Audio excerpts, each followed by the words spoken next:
Dieu désire que nous soyons ses collaborateurs, de ceux qui apportent une contribution effective à l'édification de la maison spirituelle qui doit contenir sa plénitude et sa gloire éternelle. Notre croissance en Christ se réalise quand nous nous livrons entièrement à lui, en nous abandonnant entre ses mains afin qu'il se meuve librement en nous. Quelles que puissent être les voies qu'il a choisies pour nous, afin de nous introduire dans son grand dessein. Celle qui nous assure de sa part les plus grandes et les plus précieuses promesses, afin que par elles vous deveniez participants de la nature divine en fuyant la corruption qui existe dans le monde par la convoitise de Pierre 1,4. Lors de notre nouvelle naissance, Dieu introduit en nous la vie divine d'une nature différente de la nôtre. Cette vie possède un caractère et une mentalité qui lui sont propres. Son caractère est en relation avec sa façon d'agir et sa mentalité en relation avec sa façon de penser. C'est ce qu'il exprime dans Ésaïe 55,8. Car mes pensées ne sont pas vos pensées, et vos voix ne sont pas mes voix.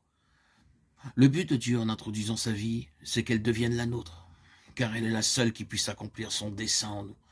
Nos pensées et nos plans ne peuvent être acceptés de Dieu, parce qu'ils procèdent d'une vie que Dieu a jugée sur la croix. Dieu nous voit comme morts à notre nature déchue et comme désormais vivants pour lui en Christ. Nous aurons jour après jour à répudier notre vie naturelle en nous tenant sur le terrain de notre mort avec Christ à l'égard de cette vie. Romains 6,6. Ce n'est que par l'offrande joyeuse de notre être tout entier au Dieu vivant, afin de vivre entièrement pour lui, que nous mourrons à notre vie propre. La vie de Christ par laquelle il nous faut apprendre chaque jour forme en nous le caractère et la mentalité du Fils de Dieu. Nous commençons à penser comme Christ et à agir comme Christ.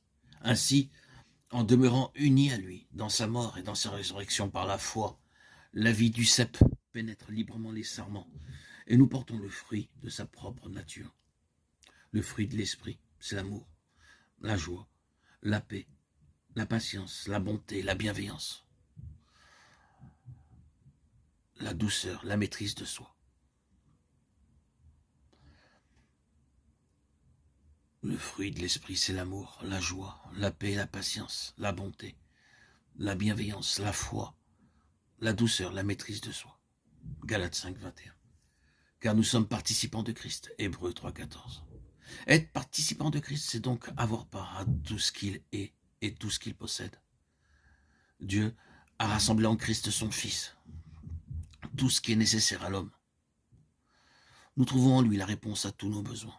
Rencontrer Christ, c'est rencontrer celui qui a la vie et qui est la vie. Dans l'évangile de Jean, le Seigneur fait 8 déclarations, chacune d'elles étant un aspect de ce qu'il est pour nous. La première est la déclaration qui se trouve dans Jean 6, 35. Je suis le pain de vie. Puis je suis le bon berger, Jean 10, 11. Je suis la résurrection et la vie, Jean 11, 25. Je suis la vie, Jean 14, 6. Je suis le cep, Jean 15, 5.